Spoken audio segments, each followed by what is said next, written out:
ఉమ్మడి కుటుంబం 13వ భాగం. పని మొత్తం అయ్యాక గదిలోకి వెళ్ళి సుకన్యకు ఫోన్ చేసింది అంజలి.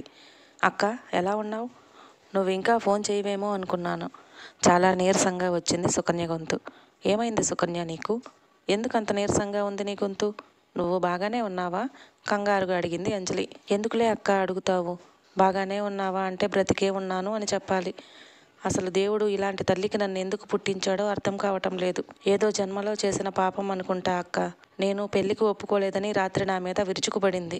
ఇష్టం వచ్చినట్లు కొట్టేసిందక్క. తెల్లారేసరికి జ్వరం వచ్చేసింది.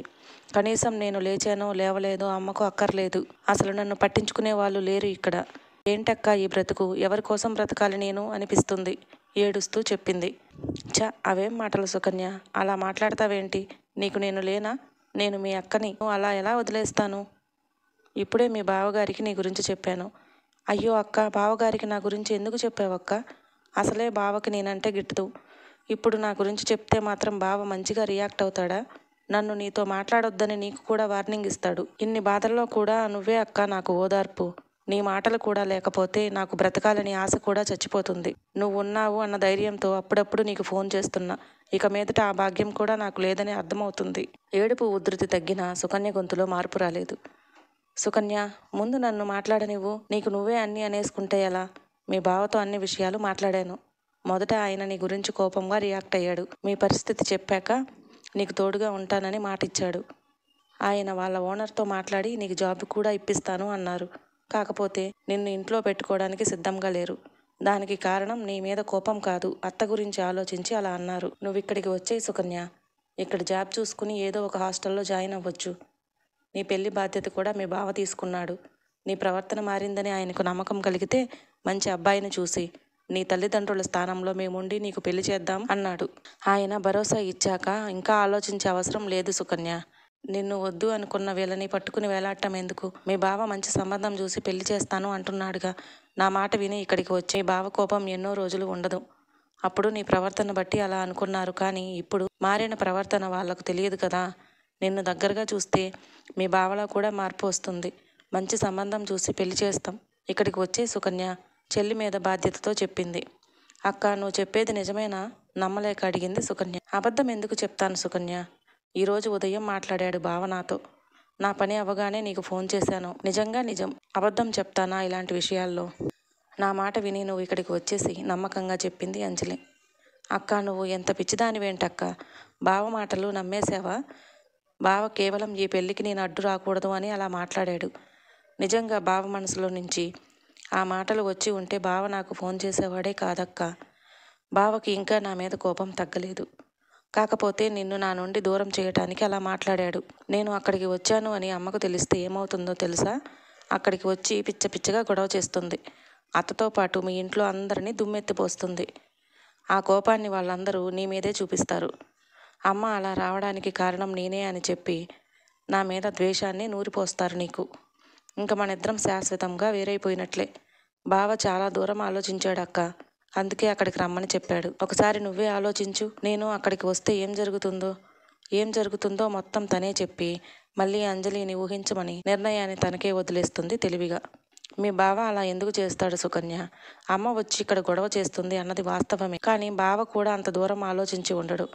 భర్త అలా ఆలోచిస్తాడని చెప్తే ఎందుకో నమ్మలేకపోయింది అంజలి. అయ్యో అక్క, నువ్వు ఇంత పిచ్చిదానివి కాబట్టి ఆ ఇంట్లో వాళ్ళు నిన్ను కూడా ఇలా ఆడుకుంటున్నారు. నిజంగా బావకి నా మీద కోపం లేకపోతే చెల్లిగా కాకపోయినా కనీసం ఒక ఆడపిల్లగా అయినా నన్ను ఇంట్లో పెట్టుకోవాలి, కానీ బయట ఎక్కడో హాస్టల్ తీసుకుని ఎలా ఉండమంటాడు? పోనీ ఇంట్లో మగపిల్లలు ఉన్నారు కాబట్టి నేను అక్కడ ఉండటం కరెక్ట్ కాదు అని అనుకుంటే నాతో పాటు మీరైనా ఉండాలి కదా అక్క బావ అన్న అధికారంతో. కానీ అలా నన్ను ఒక్కదాన్నే ఉండమనటం ఏంటక్క? అలా ఉండేటట్లయితే నేను అక్కడికి రావటం ఎందుకు? వేరే ఎక్కడైనా ఉద్యోగం చేసుకోలేనా? నా చదువుకి ఆ మాత్రం ఉద్యోగం రాదా? ఒకసారి అమ్మ అక్కడికి వచ్చి గొడవ చేస్తే ఇక నీకు నాకు పూర్తిగా మాటలు తెగిపోతాయి.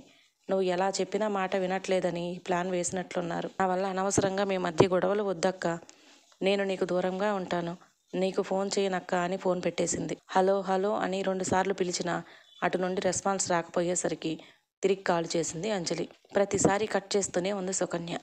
అయినా ఆపలేదు, చేస్తూనే ఉంది అంజలి. పావుగంట తర్వాత లిఫ్ట్ చేసి, ప్లీజ్ అక్క, నిన్ను ఇలా అవాయిడ్ చేయలేను నేను. నాకు దూరంగా ఉంటే నువ్వు సంతోషంగా ఉంటావక్క. నా మాట విను. అనవసరంగా బావకి నీకు మధ్య మనస్పర్ధలు రావద్దు. సంతోషంగా ఉన్న నీ కాపురంలో నిప్పులు పోస్తున్న దాన్ని అవుతాను. వద్దక్క, నాకు ఫోన్ చేయకు ప్లీజ్, రిక్వెస్ట్ చేస్తున్నట్లుగా అంది. సుకన్య, వాళ్ళు వీళ్ళు చెప్పిన మాటలు నేనెందుకు నమ్ముతాను? నువ్వు నా చెల్లివి. చెల్లిగా పక్కన పెడితే ముందు నాలాగా ఒక ఆడపిల్లవి. ఒకప్పుడు నేను ఎలాంటి పరిస్థితుల్లో ఉన్నానో ఇప్పుడు నువ్వు కూడా అలాంటి పరిస్థితిని ఎదుర్కొంటున్నావు. నాకు తోడుగా ఆ రోజు అత్త నిలబడింది. ఈరోజు తోడుగా నీకు ఎవరూ లేకపోవచ్చు. అలానే నేను నీకు సొంత అక్కని కాకపోవచ్చు. కానీ సాటి ఆడదానిగా నీకు నీ పక్కన నిలబడగలను. నేను నీ పక్కన నిలబడగలను. ఒకప్పుడు మీరంటే భయం నాకు, కానీ ఇప్పుడు భయం లేదు. ఏ రోజైతే నువ్వు నా కోసం అత్తతో గొడవ పడ్డావో ఆ రోజే నీ మీద ఉన్న కోపం పోయింది. తెలుసో తెలియకో చిన్నతనంలో అమ్మ చెప్పిన మాటలు విని నా మీద ద్వేషాన్ని పెంచుకున్నావని నాకు అర్థమైంది. నిన్ను అర్థం చేసుకున్నాను కాబట్టి నిన్ను నా చెల్లెలిగా అంగీకరించి నీతో మాట్లాడుతున్నాను. నువ్వు నా తోడి కోడలుగా నాతో కలిసి నా ఇంట్లో ఉండాలని చాలా ప్రయత్నించాను. వాళ్ళ పెళ్ళి అయ్యే చివరి నిమిషం వరకు కూడా ప్రయత్నిస్తూనే ఉంటాను. నువ్వు నా తోడి కోడలుగా నా అడుగు పెట్టలేకపోయినా నిన్ను వదిలిపెట్టను. ఎవరు ఒప్పుకున్నా ఒప్పుకోకపోయినా నిన్ను నా చెల్లెలిగా నేను అంగీకరించాను. నీ బాధ్యత నాది. మీ బావ కూడా మాటిచ్చాడు కదా, ఆ మాట మీద నిలబడతాడో, ఆ మాట నీటి మీద రాతలా మారుస్తాడో నేను చూస్తాను. ముందైతే నువ్వు ఏదో ఒక చిన్న ఉద్యోగమైనా చూసుకుని అక్కడి నుంచి వెళ్ళిపో. ప్రతిరోజు భయం భయంగా గడపటమంత నరకం మరొకటి లేదు. నిశ్చితార్థం రోజు ఏదైనా అవకాశం దొరికితే వాళ్ళ పెళ్లి చెడగొట్టడానికి ప్రయత్నిస్తాను. కొన్ని రోజులు నువ్వు జాగ్రత్తగా ఉండు సుకన్య. మీ బావతో పంతానికి పోతే కుదరదు. మెల్లగా ఆయన దారిలోనే వెళ్ళాలి. ఆయన లాగానే మాటలు చెప్పి ఆయన్ని నేను నా వైపు తిప్పుకునే ప్రయత్నంలో ఉన్నాను. కొన్ని రోజులు ఎలాగోలాగా నీకు ఎలాంటి కష్టం రాకుండా చూసుకునే బాధ్యత నాది. చెల్లికి భరోసా ఇచ్చి ఫోన్ పెట్టేసింది అంజలి. ఫోన్ పెట్టాక మాత్రం సుకన్య చెప్పిన దాని మీదనే ఉన్నాయి తన ఆలోచనలు. భర్త తెలివిగా సుకన్య నోరు మూయించటానికే ఇలాంటి ప్లాన్ని వేశాడా?